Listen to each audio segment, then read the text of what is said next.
안녕하십니까. 공인중개사 법령 및 실무를 강의하는 신정환입니다. 오늘은 찍기특강 테마 33 농지법부터 공부하도록 하겠습니다.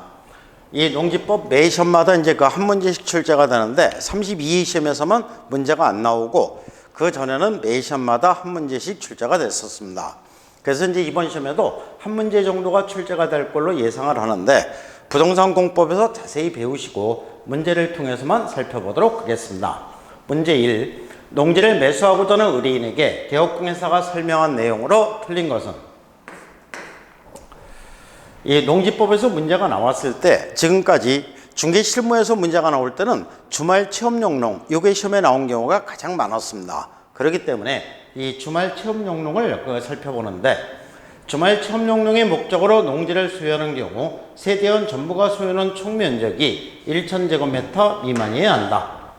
여기 이제 세대원 전부가 소유하는 총면적입니다. 주말 체험용농의 목적인 경우에도 농지 취득 자격 증명 받아야 한다.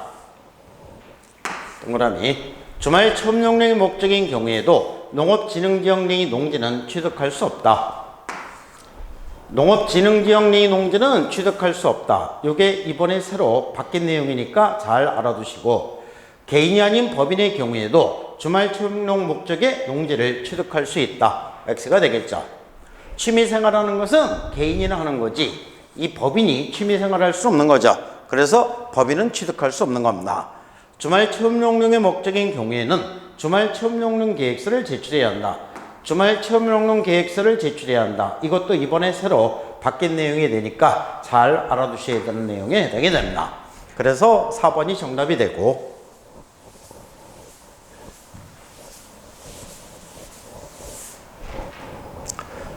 문제 2. 다음 중 농지법에 따른 금지행위가 아닌 것은?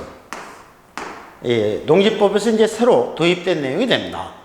농지 소유 제한이나 농지 소유 상한에 대한 위반 사실을 알고도 농지를 소유하도록 권유하거나 중개하는 행위, 금지행위에 해당된다. 이렇게 되겠죠. 농지 위탁 경영 제한에 대한 위반 사실을 알고도 농지를 위탁 경영하도록 권유하거나 중개하는 행위, 금지행위에 해당된다. 농지 임대차에 대한 위반 사실을 알고도 농지를 임대차하도록 권유하거나 중개하는 행위, 금지행위에 해당된다. 농지법상의 금지행위와 그 금지행위가 행하여지는 업소에 대한 광고행위, 금지행위에 해당이 되고, 농지의 사용대차 제한에 대한 위반 사실을 모르고, 여기서는 모르고죠. 농지를 사용대차하도록 권유하거나 중개하는 행위, 요거는 금지행위에 해당되지 않는다. 알고도 했을 때 금지행위에 해당이 되는 겁니다. 그래서 이 금지행위에 해당됐을 때 3년 이하 징역이나 3천만 원 이하 벌금에 처해지는 사유에 해당이 됩니다. 3년 이하 징역이나 3천만 원 이하 벌금은 이게 행정형벌 사유가 되는 거죠. 그래서 행정형벌 사유는 전부 다 고의범만 처벌하는 게 원칙입니다. 그렇기 때문에 알고도 이게 전부 다 들어가야 금지행위에 해당된다는 얘기죠. 모르고 했을 때는 금지행위에 해당되지 않는다.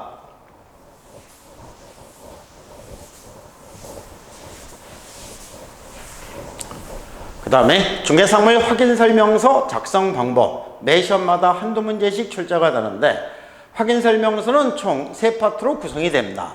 기본 확인사항과 그 다음에 세부 확인사항, 중개보수 등에 관한 사항. 그래서 이제 지금까지 문제가 나왔을 때 이게 기본 확인사항인지 세부 확인사항인지 이거를 묻는 문제가 시험에 가장 많이 나왔습니다. 그래서 이거를 잘 정리해서 알아두시는데, 그러면 기본 확인사항은 8가지, 세부 확인사항은 4가지. 그러면 어디에다가 초점을 맞춘다? 세부 확인사항 4가지. 요거 외우는 게 쉽죠. 그래서 내부 시설물의 상태, 벽면, 바닥면 및 도배 상태, 환경 조건, 요거 공통점이 뭡니까? 전부 다 집 안에 있는 거죠. 집 안에서 확인할 수 있는 사항과 실제 권리관계 또는 미공시 중요시한 물건의 소유관계 등, 이게 이제 세부 확인사이고 나머지는 전부 다 기본 확인사항에 해당이 된다. 이렇게 접근하시면 되겠죠. 그래서 이제 집 안에 있는 거하고 실제 권리관계 이렇게 되는데, 그러면 이 집 안에 있는 것 중에서 딱 한 군데 동그라미를 치면 뭐가 됩니까? 승강기. 승강기부터가 집 안에 있게 되고, 그 다음에 그러면 기본 확인 사항은 집 밖에서 확인할 수 있는 사항이 되겠죠. 입지요건 관리에 관한 사항 비선호시설 이렇게 되는데 집 밖에 있는 것 중에서 딱 한 군데 동그라미를 치면 주차장이 됩니다. 그래서 승강기부터가 집 안이 되고 주차장부터가 집 밖이 되는 겁니다. 승강기와 주차장 사이에 뭐가 있으니까? 중간 차단문. 요거는 비번을 알아야 들어가는 거죠. 그렇기 때문에 승강기부터가 집 안이 되고 주차장부터가 집 밖이 되는 겁니다. 이렇게 해서 이제 그 구별해서 알아두시면은 기본 확인사항인지 세부 확인사항인지 구별하실 수 있는 겁니다. 그 다음에 이제 중개보수 등에 관한 사항, 이렇게 이제 구분이 되어 있고, 중개상물 확인설명서 기재사항 특징입니다. 요즘에 문제가 나올 때는 확인설명서 서식을 특정을 해놓고 문제가 나오는 게 요즘 문제들이 유행입니다. 그래서 확인설명서 1, 2, 3 서식, 4 서식 잘 구별해서 알아두시는데, 모든 확인설명서 공통기재사항 이렇게 하면은 주거용건축물, 비주거용건축물, 토지, 임목, 공장재단, 광업재단 전부 다 어떤 물건의 거래를 중개를 해줬는지 대상 물건의 표시는 있는 거죠. 이 네 가지 물건 중에서 등기부가 없는 물건이 있다 없다? 없다. 등기부는 전부 다 있으니까 등기부 기재사항은 공통기재사항이 되는 겁니다. 거래 예정 금액 전부 다 있고, 그 다음에 네 가지 물건의 거래를 했을 때 세금 안 내는 물건이 있다 없다? 없다. 그러면 이 취득 관련 조세는 공통기재사항이 되는 겁니다. 실제 권리관계 전부 다 있고 네 가지 물건의 거래를 중개를 해줬을 때 중개보수 안 내는 물건 있다 없다? 없다. 그래서 중개보수 등에 관한 사항 공통기재사항이 되는 겁니다. 그 다음에 비주거용 건축물 확인설명서 기재사항 중 특징.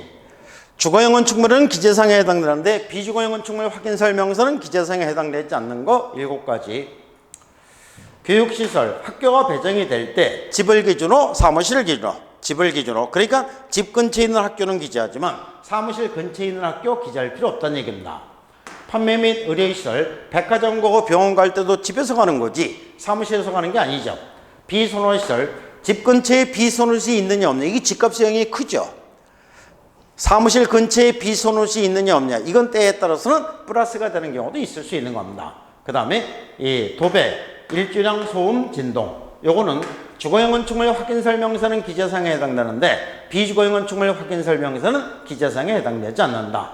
그 다음에 이제 소방을 기재할 때 주거용 건축물에서는 이 아파트를 제외한 주택의 경우에는 단독 경보용 감지기 설치와 설치 개수를 기재하고, 비주거용 건축물에서는 소화전과 비상배를 기재한다. 이런 이제 특징이 있게 됩니다. 그 다음에 토지 중개상물 확인설명서 세부 항목 중 특징입니다. 건축물에 대한 부분이 전부 다 기재사항에 해당되지 않는데, 그래서 기재사항에 해당되는 것 특징, 도로와의 관계, 대중교통, 비선호시설이 기재사항에 해당이 된다. 세 개의 공통점은 전부 다 땅값의 영향이 큰 거라는 얘기죠. 땅값의 영향이 큰 세 가지가 기재사항에 해당이 된다.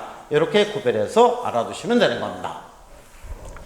문제 1번, 공령에서 법령상 토지 매매의 경우, 이 토지입니다. 중개사물 확인설명서 서식, 개업공개사 기본 확인사항에 해당되지 않는 거, 기본 확인사항에 해당되지 않는 거, 그러면은 집 안에 있는 거 찾으면 되겠죠. 실제 권리관계, 요게 기본 확인사항에 해당되지 않는 겁니다. 나머지 입주요건, 거래 예정 금액, 취득시 부담할 조세의 종류 및 세율, 비선호시설 전부 다 기본 확인사항에 해당이 됩니다. 문제 2. 공인중개사 법령상 개업공개사가 토지의 중개상물 확인설명서에 기재해야 할 사항에 해당하는 것은 모두 몇 개인가? 토지 확인설명서 기재사항에 해당되는 거 특징, 땅값의 영향이 큰 게 기재사항에 해당된다고 했죠. 비선호시설, 일주량 등 환경조건, 이 환경조건은 앞에다가 주거자를 붙이면 되겠죠. 이 주거용 건축물에서만 기재사항에 해당됩니다. 관리주체 필요 없죠? 공법상 이용제한이나 거래규제 동그라미, 접근성 등 입지조건 동그라미, 그래서 3개가 됩니다.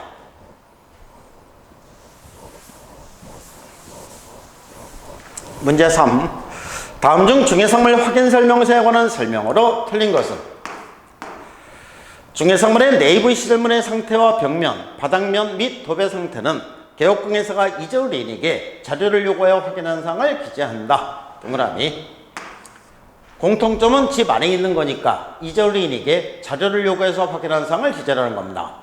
매매의 경우 취득시 부담할 조세의 종류 및 세율은 모든 확인설명서 공통으로 기재할 사항이다. 동그라미. 그러니까 주거용 건축물, 비주거용 건축물, 토지, 임목, 공장자단, 광업자단의 거래를 했을 때 세금 안 내는 물건이 있다 없다? 없다. 그러면 조세관계는 공통기재사항이 되는 겁니다. 비주거용 건축물 중개사물 확인설명서 서식에는 비손해시설이 있는지 여부를 표시해야 한다. X. 비주거용 건축물에서는 비손해시설 중요한 사항이 아니라고 있죠. 때에 따라서는 플러스가 되는 경우도 있을 수 있는 겁니다. 그래서 이 비손해시설은 이랬다 저랬다 합니다. 주거용 건축물에서는 기재사항에 해당되고 비주거용 건축물에서는 기재사항에 해당되지 않고 또 토지에서는 기재사항에 해당되는 거죠. 임목, 공장자단, 광업재단에서는 기재사항에 해당되지 않는다. 중개보수는 법령으로 정한 유율 한도에서 중개의뢰인과 개업공예사가 협의해 결정하며 중개보수에는 부가가치세가 제외된 것으로 본다. 이게 중개보수 쪽에서는 부가가치세 제외된 금액이다. 요거를 잘 알아두시면 됩니다. 비주거용 중개사물 확인설명서에서 내부 실물의 상태 소방에서는 소방은 소화전과 비상배를 기재하는 거죠. 비주거용 건축물이기 때문에 소화전과 비상배를 기재합니다. 그래서 3번이 정답이 됩니다. 그 다음에 이제 전자계약서가 됩니다. 이 전자계약서도 매 시험마다 한 문제씩 출제를 하겠다고 공식적으로 발표를 한 거기 때문에 알아두시는데 낼 만한 부분이 마땅하지는 않습니다. 다음 중 부동산 거래 계약 시스템에 대한 기술 중 틀린 것은? 개업공에서는 부동산 전자계약 시스템에 회원가입되어 공인인증서를 발급받아야 전자계약서 작성할 수 있다. 동그라미. 소속공에서는 부동산 전자계약 시스템에 회원가입할 수 없어 전자계약서 작성할 수 없다. X. 소속공에서도 전자계약서 작성할 수 있습니다. 부동산 매매계약을 전자계약서로 작성하면 부동산 거래기획이 체결된 때 부동산 거래 신고를 한 것으로 본다. 동그라미. 임대차 계약서를 전자계약서로 작성하여 타임스탬프가 되면 확정일자가 자동 부여된다. 동그라미. 개업공에서는 전자계약서를 작성하면 정보통합으로 처리비용 절감시킬 수 있다. 동그라미. 이렇게 해서 2번이 정답이 됩니다. 이렇게 해서 이제 오늘은 여기까지 하고 다음에는 계약 체결 후의 절차, 부동산 실명제부터 살펴보도록 하겠습니다. 감사합니다.